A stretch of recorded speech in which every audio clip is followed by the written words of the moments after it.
এমনি মানে না। তো আল্লাহর কথা মনে হলো না, নিজের মনকে মনে হলো। নিজের মন মানতে হবে তো আল্লাহর কথা, মানতে হবে তো, বিশ্বাস করতে হবে তো আল্লাহর নবীর সংবাদ। আল্লাহ তাআলা সেই তৌফিক আমাদেরকে দান করেন। ঈমান যদি নিয়ে আসো তুমি আল্লাহর কথার উপর, আল্লাহর নবীর কথার উপর, আল্লাহর নবীর সংবাদের উপর, তো আল্লাহ তাআলা বোঝারও তৌফিক দান করবেন, স্বচক্ষে দেখিয়েও দেবেন আল্লাহ তাআলা কিভাবে সুদে সবকিছু বরবাদ হয় আর যাকাতে কিভাবে বরকত হয়, ওটা আল্লাহ দেখিয়ে দিবে। নিজের জিন্দেগিতে তুমি এটার পরীক্ষা, পদে পদে পরীক্ষা করতে পারবে, দেখতে পারবে যে সুদ কিভাবে সমাজকে নষ্ট করে, অর্থনীতিকে নষ্ট করে, বিশ্বব্যাপী জাতীয়ভাবে আন্তর্জাতিকভাবে সুদ কিভাবে অর্থনীতিকে ধ্বংস করে দেয়, আর যাকাত কিভাবে অর্থনীতিকে প্রতিষ্ঠিত করে, এটা বুঝারও আল্লাহ তাআলা তৌফিক দিবেন। তবে আগে ঈমান আনো, আগে মানো, আগে আল্লাহর কথা বিশ্বাস করো, আমল করো। কালিমা, নামাজ, যাকাত, রোজা এবং কি হজ। সালাত যেমন ঈমানের দলিল, ইসলামের প্রতীক, যাকাতও মুমিনের ব্যক্তির ঈমানের দলিল এবং ইসলামের প্রতীক। সালাত যেমন বিশেষ ইবাদত, যাকাতও এমন বিশেষ ইবাদত। সালাত যেমন ফরজ, যাকাতও ফরজ। সালাত প্রতিদিন 5 ওয়াক্ত ফরজ, আর যাকাত হলো বছরে একবার। যাকাত বর্ষ যখন শুরু হলো, মানে বিশেষ পরিমাণ যাকাতযোগ্য সম্পদ, এটাকে বলা হয় নিসাব। নিসাব বলতে বিশেষ একটা পরিমাণ, যে সম্পদের যে পরিমাণের উপর শরীয়ত যাকাত ফরজ করেছে ওটার নামে কি নিসাব, ওই পরিমাণের নাম হলো নিসাব। নিসাব সর্বপ্রথম একজন ব্যক্তির কাছে যখন নিসাব পরিমাণ অর্থ জমা হলো, তখনই তার যাকাত বর্ষ শুরু হয়ে গেল, মানে বছরটা শুরু হলো। 1 বছর অতিক্রম হলে এখন যাকাত আদায় করবে। এটা একজন মুসলমানের ঈমানি দায়িত্ব, সেটা খেয়াল করবে। যাকাতযোগ্য সম্পদ ওই বিশেষ পরিমাণ যেটার উপর শরীয়ত যাকাত ফরজ করেছে তার কাছে কখন আসলো, তখন থেকে যে হিসাব রাখবে, এ আমার বছর শুরু হলো, বছর পুরো হলেই যাকাত। প্রতি বছর যখন যাকাত অর্থ এই যাকাত বর্ষ পুরো হবে, তখন যাকাতযোগ্য যত সামান তার কাছে আছে, যত সম্পদ তার কাছে আছে, সব হিসাব বের করে ওটার 8% যাকাত আদায় করবে। সংক্ষেপে সহজ কথা। এই যাকাত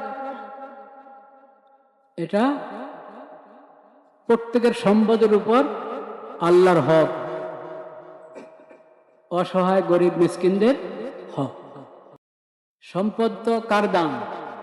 আল্লাহর দান, আল্লাহর দান। আল্লাহ যদি এখান থেকে কিছু খরচ করতে বলেন, তো খরচ করতে বলার অধিকার আছে না আল্লাহ তাআলা? আছে। কিন্তু সেটা কি আল্লাহ নিজের জন্য খরচ করতে বলেন? আল্লাহর নিজের ফায়দা না আমাদের ফায়দা? আমাদের ফায়দা। আমাদের দুনিয়াতেও ফায়দা, আখিরাতেও ফায়দা। দুনিয়াতে ফায়দা হলো সমাজের অর্থনীতিটা একটা ভারসাম্য রূপ ধারণ করে। নীতি নিয়ে তো অনেক গবেষণা, মুসলিম অমুসলিম সবাই অর্থনীতি নিয়ে, অর্থনীতি ভালো হওয়ার জন্য, সুন্দর হওয়ার জন্য, দেশের অর্থনীতি ভালো হওয়ার জন্য অনেক গবেষণা। কিন্তু কোরআন কারীমের মধ্যে আল্লাহ রাব্বুল আলামিন, কোরআন কারীমের মধ্যে আল্লাহ রাব্বুল আলামিন এই বিষয় যে নির্দেশনা দিয়েছেন ওটাকে সকল গবেষণার মূল বানানো দরকার। ওইদিকে খুব একটা যত্ন দেখা যায়। সূরাতুর রুম, সূরাতুর রুম 30 নম্বর সূরা, 30 নম্বর সূরার 39 নম্বর আয়াত। সূরা নম্বর কত? 30, আয়াত নম্বর 39। ওয়ামা আতাইতুম মির রিবাল লিয়ারবুয়া ফি আমওয়ালিন নাস ফালা ইয়ারবু ইনদাল্লাহ ওয়ামা আতাইতুম মিন যাকাতিন তুরিদুনা ওয়াজহাল্লাহ ফাউলাইকা হুমুল মুযইফুন। আল্লাহ তাআলা বলছেন, অর্থ বাড়ানোর জন্য তোমরা সুদের রাস্তা অবলম্বন করো। সুদের দ্বারা তো বাড়ে না, সুদের দ্বারা বাড়ে না।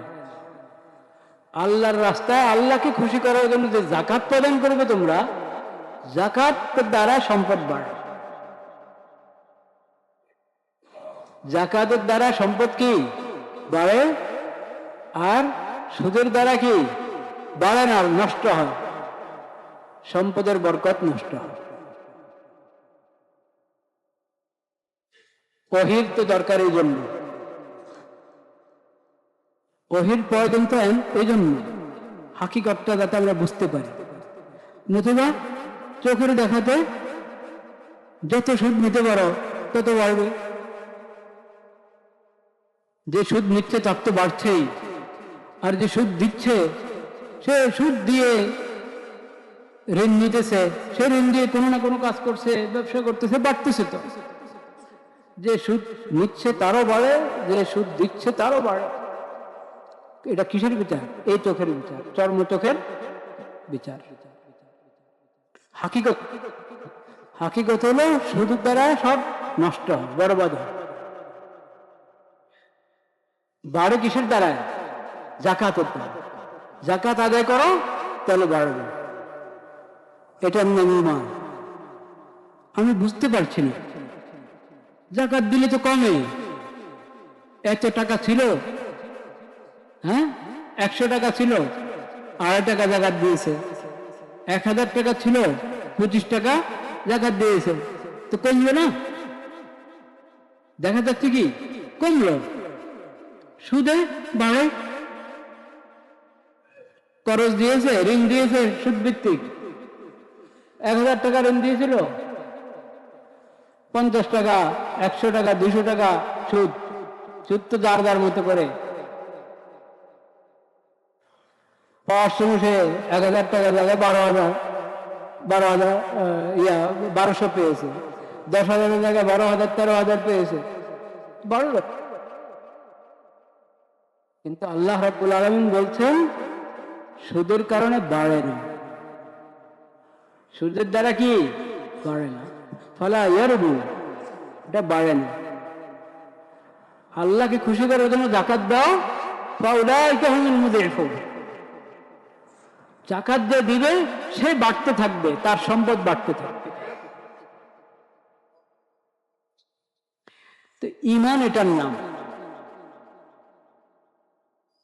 যেখানে আমার আকল দেয় না, আমার বিচার বুদ্ধি কাজ করছে না, দেখি একরকম, কিন্তু আল্লাহ রাব্বুল আলামিন তার বাণী অবতীর্ণ করেছেন, তার ওহী অবতীর্ণ করেছেন নবীজি হযরত মুহাম্মদ মুস্তাফা সাল্লাল্লাহু আলাইহি ওয়াসাল্লামের উপর, যে সুদের দ্বারা বাড়ে না, যাকাতের দ্বারা কি করে বাড়ে।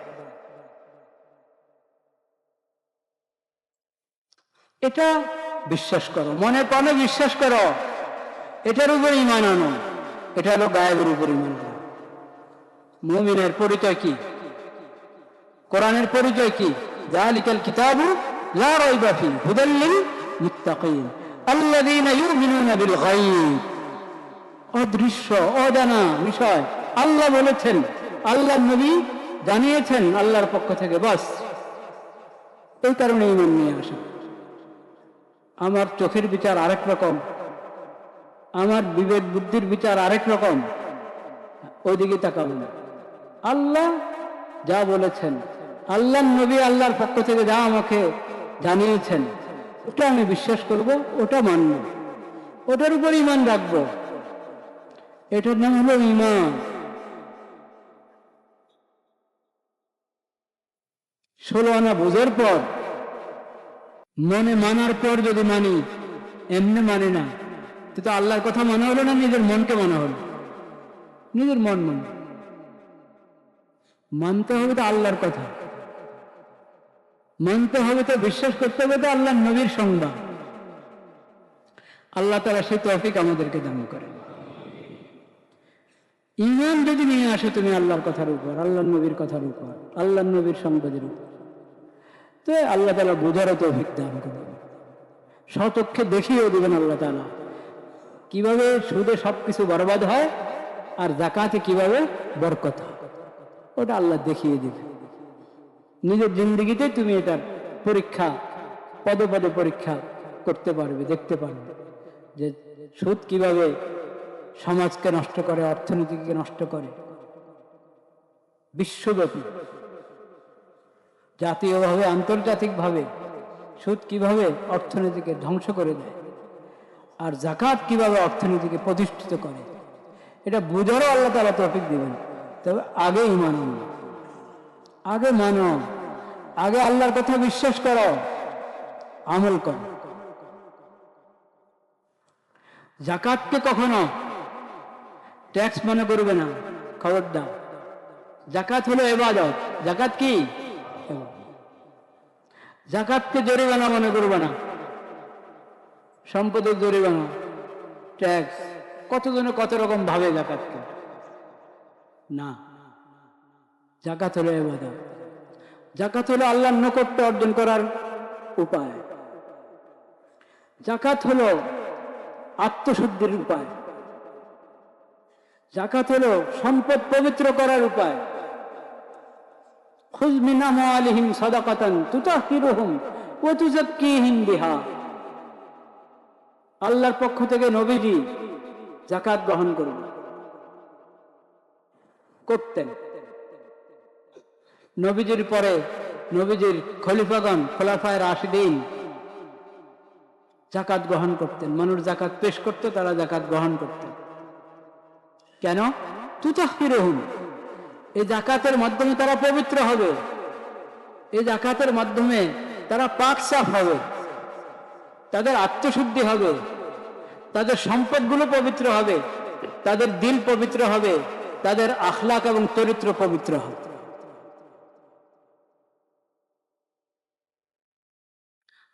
আল্লাহ রসুলের দোয়া পাবে। রসুল সাল্লাল্লাহু আলাইহি ওয়াসাল্লাম সর্বশেষ নবী, আখিরি নবী, বিশ্ব নবী, শ্রেষ্ঠ নবী হযরত মুহাম্মদ মুস্তাফা সাল্লাল্লাহু আলাইহি ওয়াসাল্লাম। তিনি ইন্তেকাল করেছেন, দুনিয়া থেকে গিয়েছেন, কিন্তু তার রেখে যাওয়া শরীয়ত কিয়ামত পর্যন্ত আছে। তার রেখে যাওয়া হেদায়েতের কিতাব কোরআন কারীম কিয়ামত পর্যন্ত আছে। তার সিরাত, তার হাদিস এবং সুন্নাত কিয়ামত পর্যন্ত আছে। এই সুন্নতের অনুসরণ, তার শরীয়তের আনুগত্য, এটা কিয়ামত পর্যন্ত চলতে থাকবে।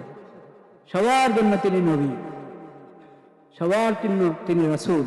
তারপরে নতুন করে কোনো নবী আসবেন না, তারপর নতুন কোনো শরীয়ত হবে না, তারপর নতুন কোনো উম্মত হবে না। এই আখিরি নবী, সর্বশেষ নবীর উম্মত কিয়ামত পর্যন্ত চলতে থাকবে। সবার জন্য এই শরীয়ত আছে।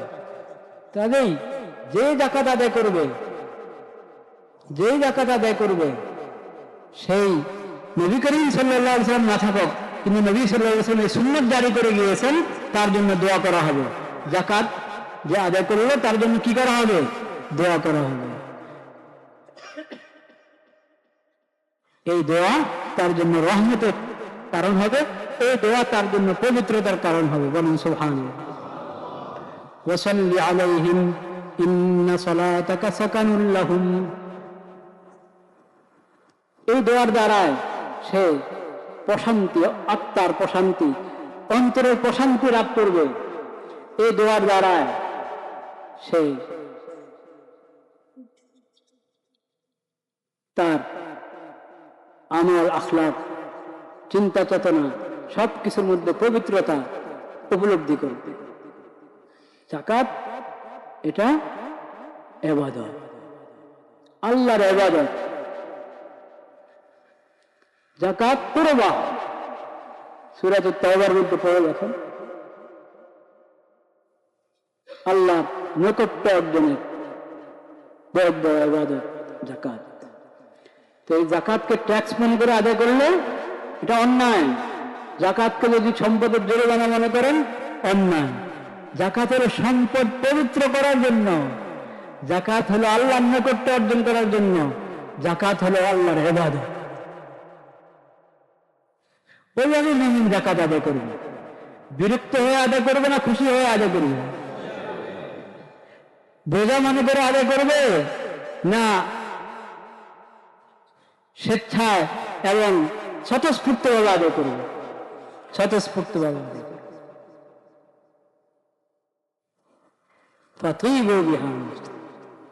স্বতঃস্ফূর্তভাবে আদায় করবে। এবং দায়িত্ব তো হলো যারা যাকাত যারা গ্রহণ করার যোগ্য, যারা ফকির, হ্যাঁ, অসহায়, মিসকিন, যাকাতের যে খাতগুলো সেটাও কোরআনে বলা হয়েছে। আল্লাহ তৌফিক দিলে অন্য কোনো জুমায় সে আয়াতগুলো সঙ্গে আপনারা জানেন, লিল ফুকারাই ওয়াল মাসাকিন, কোরআন কারীমে সূরা তাওবার মধ্যে আল্লাহ তাআলা যাকাতের খাতগুলো জানিয়ে দিয়েছে। যাকাত যোগ্য, গ্রহণ করার যোগ্য যারা, তাদের কাছে আমি নিজে পুষতে হবে বা আমার প্রতিনিধি যাবে, তাদের হাতে পেশ করি। তা আমি তো অপেক্ষা বসে থাকি, কেউ আসবে আমার কাছে, তো আমি যাকাতের অর্থ আদায় করব। এটা কি ভালো কাজ? নিজেই খোঁজ করে যাকাত জায়গায় জায়গায় পৌঁছানো দায়িত্ব, নিজেই খোঁজ করে ঠিক জায়গায় যাকাত পৌঁছানো। যারা যাকাত নেওয়ার যোগ্য, গ্রহণ করার যোগ্য, তাদের কি খুঁজে বের করবে, তাদের হাতে যাকাতের অর্থ আদায় পৌঁছাবে, এটা আমার দায়িত্ব। সেই জায়গায় আমি তো খোঁজ নিচ্ছি না, কেউ এসে উপস্থিত হলো, নিজের ঠেকার কথা বললো, তখন যদি আমি বিরক্ত হই, তার সাথে খারাপ ব্যবহার করি, তাহলে এটা গুনাহ হবে কি হবে না? গুনাহ। হয়তো মানুষও খেয়াল করে না কোন সময় তার দেওয়া উচিত, বা আদৌ সে হয়তো বড় ঠেকা মেরে সে নিজের জরুরত কারণে নিজে পেশ করবে। ওই নিয়মের উপরে যদি অসহায় মানুষ আমল করা শুরু করে, তাহলে ধনী মানুষের খবর আছে। হ্যাঁ, যাকাত কিভাবে আদায় করবে? তখন দেখবেন যাকাত আদায় করা কত কঠিন। এসে যায় অনেকে, যে যাকাত গ্রহণ করার যোগ্য সে এসে যায়, বা তার প্রতিনিধিরা কেউ আসে, যে আমার কাছে অনেক এতিম আছে, অনেক অসহায়ের মানুষ, সাহায্য করি আমি, আমার কাছে আপনি যাকাতের অর্থ দিতে পারেন। যদি সে লোক বিশ্বস্ত হয়, সেই প্রতিষ্ঠান বিশ্বস্ত হয়, যাকাত ঠিক মতো গ্রহণ করে ঠিক জায়গায় খরচ করে, তাহলে তাদের সাথে সহযোগিতা করে, এটা আপনার দায়িত্ব। তাদের সাথে খারাপ ব্যবহার করা, খারাপ আচরণ করা অন্যায়। যাকাত কখন আমার আত্মশুদ্ধি এবং আমার পরিশুদ্ধির কারণ হবে? যাকাত আল্লাহর নৈকট্যের মাধ্যম হবে কখন? যদি যাকাতের ইবাদতের যত আদব আছে, নিয়ম আছে, সে আদব এবং নিয়ম আমি পালন করি। তাহলে কি আদব? একটা আদবের কথা কোরআন থেকে শুনুন, ওয়াল্লাযীনা ইউতুনা মা আতাউ ওয়া কুলুবুহুম ওয়াজিলা। যা পেশ করছে, যাকাতের অর্থ পেশ করছে, বিনয়ের সাথে পেশ করছে, বিনয়ের সাথে। এভাবে ওই অসহায় ব্যক্তি, দরিদ্র ব্যক্তির উপর কোনো কি করছে? দয়া করছে, অনুগ্রহ করছে, তাই না? অনুগ্রহ না, যাকাত তো অনুগ্রহ না, যাকাত তো হলো তার হকটা হাতে দেওয়া। তার হক হাতে পৌঁছানো। ফি আমালিহিম হাক্কুন মালুম লিসাইলি ওয়াল মাহরুম। এই অর্থ তো তোমার হাতে আল্লাহর পক্ষ থেকে আমানত। আল্লাহ তোমাকে এই অর্থ তোমার হাতে দিয়ে আল্লাহ প্রতিনিধি বানিয়েছেন। এই অর্থ তুমি যাদের যাদের হক আছে অর্থের মধ্যে তাদের কাছে পৌঁছাও কিনা, তাদের হক পৌঁছায় দিচ্ছ কিনা আল্লাহ পরীক্ষা করতেন তোমার। এর তুমি তুমি অনুগ্রহ করছো না, দয়া করছো না, অনুগ্রহ ফলানো, হক জিতা, কি বলে হিসান জিতানো, খোটা দেওয়া, নাউজুবিল্লাহ। খোটা দিলে যাকাতের পুরা সওয়াব বাতিল, পুরা সওয়াব বাতিল। খোটা দিলে, খোটা দেবে না, খোটা দেবে না, কষ্ট দিবে না, খারাপ আচরণ করবে না, বিনয়ের সাথে পেশ করো, আল্লাহকে হাজির নাজির মনে করে পেশ করো। এটা ভালো হতে পারত সে আমার বাবা আমি তার বাবা, হতে পারত, হ্যাঁ, আর সে আমার বাবা। এই কথা ভালো, চিন্তা করো, আল্লাহকে হাজির নাজির মনে করো, আল্লাহর দয়া মায়ার কথা স্মরণ করো, বিনয়ের সাথে পেশ করো। তোমার দিল যাতে আল্লাহর ভয়ে প্রকম্পিত থাকে, এই ভয় থাকে যারে আল্লাহ কবুল করবেন তো, আল্লাহ মেহরবানি করে কবুল করবেন তো, এই অনুভূতি নিয়ে যাকাত পেশ করো। এটা হলো যাকাতের আদর।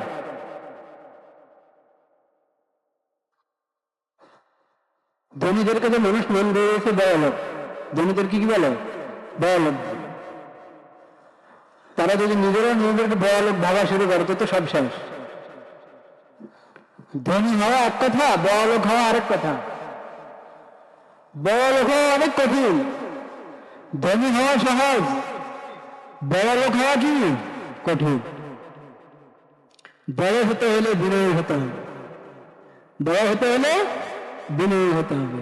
নবী করিম সাল্লাল্লাহু আলাইহি সাল্লাম যে হাদিসে বলেছেন যাকাতে অর্থ কমে না, সম্পদ কি কমে না, হ্যাঁ, উল্টো মনে হয়।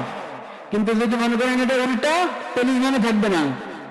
উল্টা মনে হচ্ছে আপনার কাছে, উল্টা মনে হতে পারে, কিন্তু আপনি যদি মনে করেন যে এটা কি মনে হচ্ছে আপনার কাছে, এই জন্য আপনার এটাই বলেন যে না, অর্থ তো কি কম। ইমান হাদিসের উপরে হলো না, ইমান হলো আপনার মনে হওয়ার উপর। তাহলে তো ইমান নরম হয়ে গেল। যে হাদিসে নবী করিম সাল্লাল্লাহু আলাইহি ওয়াসাল্লাম বলেছেন যাকাতের, শুধু যাকাত না, যে কোনো সাদাকার কথাই বলেছেন, যাকাত তো বটেই, অর্থ কম।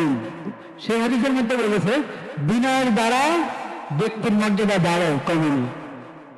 বিনয়ের দ্বারা মর্যাদা কি বাড়ে, একই হাদিসে দেনা কথা। তো সম্পদ বাড়াতে দাও, যাকাত আদায় করো, দান সৎকার করো, বিশেষ করে যাকাত। যাকাত সাধারণ দান সৎকার না, যথাযথ হিসেব রাখতে হয় সম্পদের।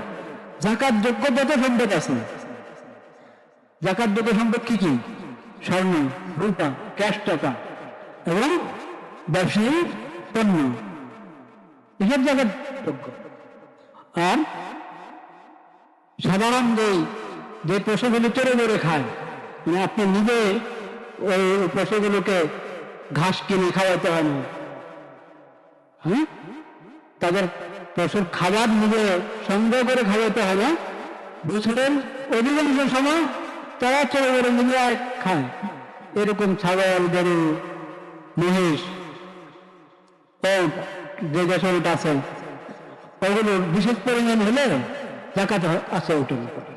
40টা ছাগল থেকে শুরু হয়, ছাগল 40 থেকে, গরু 30টা থেকে, ওর 5টা থেকে শুরু হয়, মহিষ এরকম 30টা, 30 হলে 30টার মধ্যে একটা।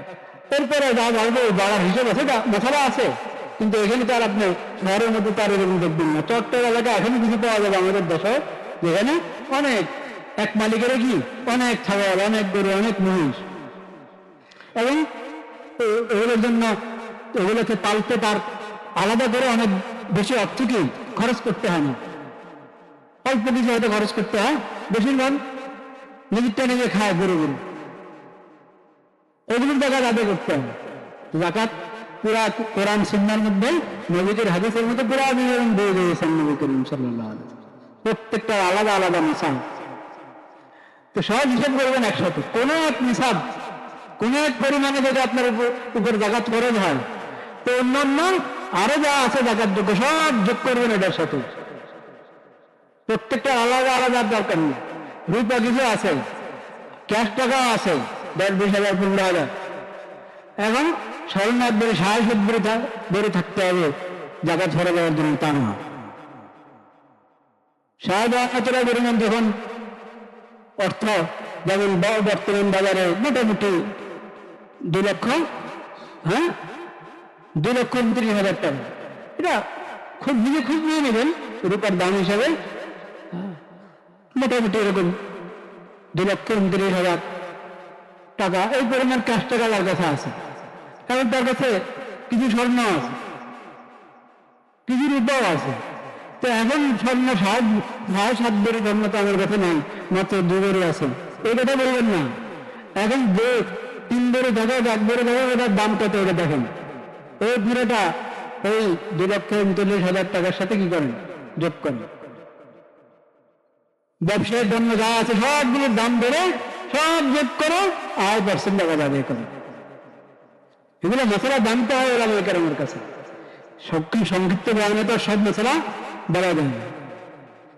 সব প্রতিটা সম্পত্তির উপরে আলাদা আলাদা বছর অতিক্রান্ত হতে হবে তা না। কিন্তু জাকাত একটা মেসেজ দিয়ে আপনার বছর শুরু হয়ে গেছে, এখন 6 মাস 7 মাস পরে আরো জাকাত যোগ্য সম্পদ, ক্যাশ টাকা হোক, অন্য জাকাত যোগ্য সম্পদ হোক, ওগুলো বাড়তে রয়েছে। বছরের শেষে বলবেন না বেরো তো 6 মাস আগে, এটা তো 3 মাস আগে, তবে ওগুলো জাকাত দেবে না, তা না। মূল পরিমাণের মধ্যে যখন বছর আছে, এখন বছরের জাকাত বর্ষ পুরো হওয়ার 1 দিন আগে, 2 দিন আগে যা যুক্ত হয়েছে, যা বেড়েছে, ওই সবগুলোকে বছর অতিক্রান্ত হিসাব ধরে জাকাত আদায় করবেন। বুঝতে পারলাম কেন কথাটা? হ্যাঁ, আল্লাহ তাআলা আমাদেরকে তৌফিক দান করে। খুব জরুরি জাকাত। আল্লাহ হায়াতে রাখলে সামনের দিনে জাকাত সম্পর্কে আরো কিছু কথা হবে ইনশাআল্লাহ। খুশি খুশি জাকাত দিতে হবে, একটু বাদ দিবে না। জাকাত থেকে, জাকাত যোগ্য সম্পদের একটু বাদ দিবে না। আর উন্নয়নমূলক ঋণ, উন্নয়নমূলক ঋণের কারণে কি করবে না, জাকাত বাদ দেবে না। তাহলে তো যে যত বড় ধনী সে তত বড় ফকির। যত 100 কোটি টাকার মালিক তত 100 কোটি টাকার ঋণ। তো জাকাত নিবে না, জাকাত দিবে? কি বলবেন? জাকাত দিতে হবে। ঋণ হলো আপনার সংসারের প্রয়োজনে, ছোটখাটো ঋণ যেগুলো জরুরতের কারণে ঋণ করা হয়, সেসব ঋণ ওটা জাকাতের হিসাব থেকে বাদ দেবে। উন্নয়নমূলক ঋণ যেগুলো, ওইগুলো কি করবেন না, ওইগুলো বাদ দিবেন না হিসাব থেকে। ওইগুলোর কারণে জাকাত যদি বাদ দেওয়া ইয়ে করা হয়, জাকাতের হিসাব থেকে বাদ দেওয়া হয়, তো বড় ধনী যারা তারাই জাকাত নেওয়া শুরু করবে। বলেন নাউযুবিল্লাহ। আল্লাহ তাআলা আমাদেরকে সহিহ বুঝার তৌফিক নসিব করেন, আমল করার তৌফিক নসিব করেন। ওয়া আখিরু দাওয়ানা আলহামদুলিল্লাহি রাব্বিল আলামিন।